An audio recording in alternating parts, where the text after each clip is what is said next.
Hello everybody and welcome to Live at 12:45. I'm Kristen Bomas, your host, and we're talking about a woman's life today as we take a jump start moving into the month of October, where we're going to be interviewing women and talking about their lives, their health, their professions, and everything else that goes with being a woman in today's society.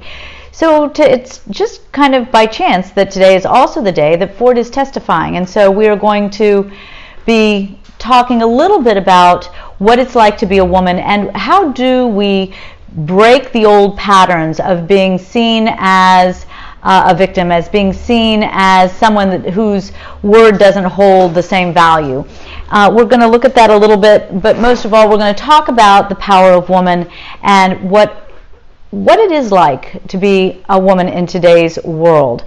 I don't know how many people are watching the live broadcast of the testimony, but it's difficult. You can see that they're right off the bat attempting to discredit her as, as someone whose word is just not as valuable. And this is something that has happened to women of sexual abuse and violence over many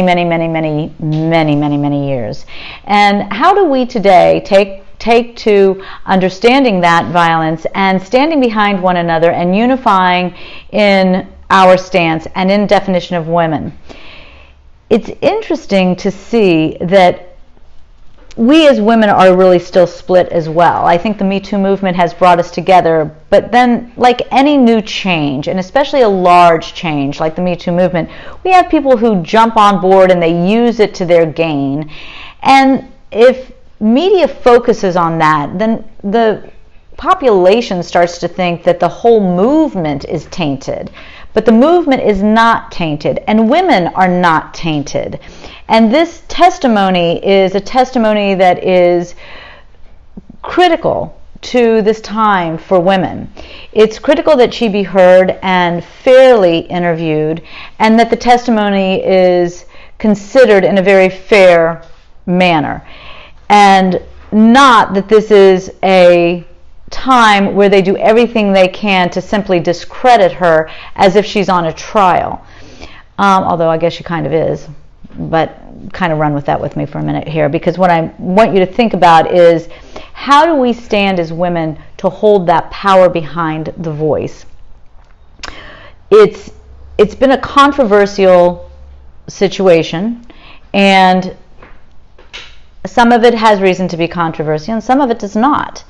And the part that does not is being a woman and being heard. We have a voice, and that is our power. And in this country, many things about women have become, for lack of a better word, objectified. So we look at aspects of our voice that don't carry true meaning. We look at aspects of our physical being that don't carry true meaning. We look at aspects of the way we interact in career and social, and it doesn't pull out true meaning. So we're looking at this time at defining women as women and starting to look at the lives of women as women. And what is it that we need to do, again, as women, to define ourselves separate from the way we've been defined in the past? Where do we stand on holding to our truth as women, as individuals, as well as a gender? And how do we embrace our stance, knowing that some women, because we're not all the same, are going to use their voice in a way that is counterproductive, but for the most part, everyone is unifying under a voice that is productive.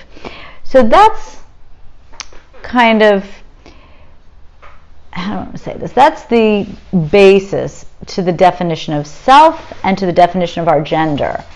It's the voice, it's the unifying, it's the power within that's so graceful that we're starting to see and allow come to the surface. It's not backing down, it's having the courage to stay with what we know is true, what we know is real, what we know is a woman's life. And part of a woman's life has always been sexual assault, rape, and violence. That's something that's been a part of women's life through centuries of being. And that is something that we want to look at. It's our health is something that has been very much a part of a woman's life, and the way it is marketed and looked at and used rather than genuinely embraced and moved forward. And what can we as women do to make sure that our health care is on a solid foundation, moving us to true healing and a healthy life, and not just using our health as a marketing effort. So those are some of the threads that weave through a woman's life. It's not part of who we are, and it's not something that we want to embrace as part of our definition of self, and yet we have allowed that to be very much a part of our existence. Women talking about other women in a way where we're still looking at us in old, outdated traditional labels. You know, we are so much more than just a label. So how do we really open ourselves to the depth and the diversity and the breadth that exists inside that graceful being of every single woman on this planet?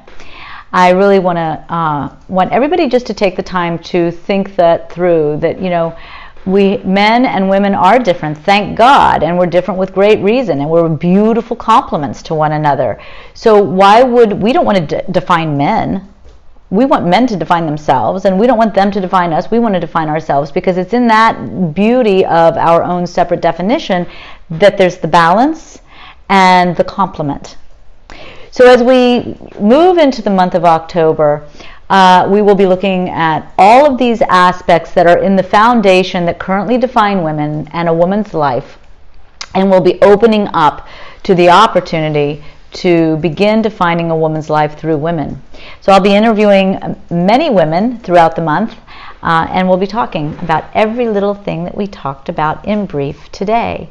I want to thank Bentley and Valentina and Mickey for joining me, and all others who are out there. Thank you very much for being a part. We will start our interviews and our program on Monday on live at 12:45, and please don't forget to join me on YouTube, where we have a channel, and please subscribe. Also, we're getting ready to launch our first online workshop called The Path from Anxiety to Happiness. So if you or anyone you know is struggling with anxiety and working hard to get their feet on the ground, please keep in touch. Have them give us their information so we can put them on the email list for the invite when we launch this. But again, thank you very much for your support and your time. Have a wonderful day. Bye-bye.